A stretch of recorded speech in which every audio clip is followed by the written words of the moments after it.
La thèse accidentelle est la plus partagée. Clémence Lefeuvre, à la manière des sœurs Tatin, aurait inventé le beurre blanc suite à une déconvenue. Une remarque désobligeante de convives au château de Goulaine où elle travaillait, ou bien dans son propre restaurant un peu plus tard. Une chose est sûre, la recette est née sur les bords de Loire à la fin du 19e.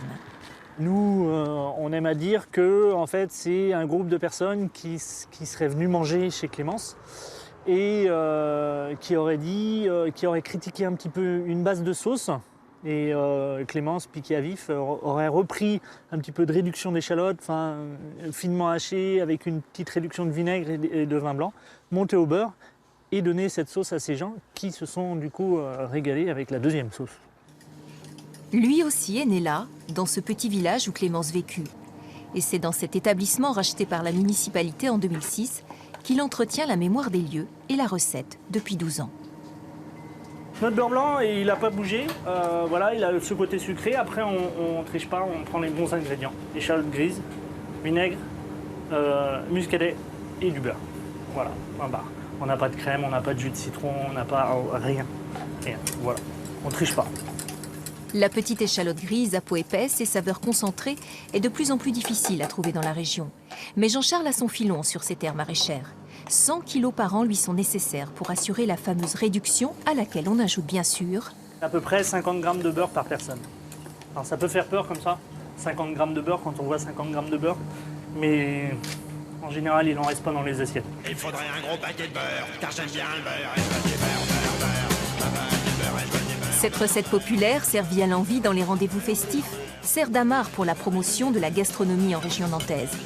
Le voyage à Nantes, organe touristique et culturel, lui conserve sa place sans pour autant la mettre à toutes les sauces. C'est une recette emblématique, mais finalement, si on regarde la cuisine nantaise aujourd'hui, elle regarde plus vers le futur, vers d'autres produits, vers une démarche, vers des concepts, plutôt que de reproduire, encore une fois, un patrimoine qui pourrait être parfois un peu lourd à porter.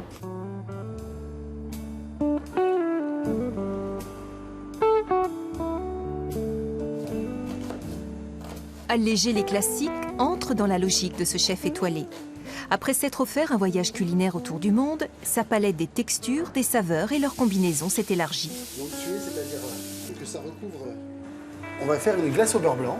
Une glace au beurre blanc à base d'échalotes d'Anjou.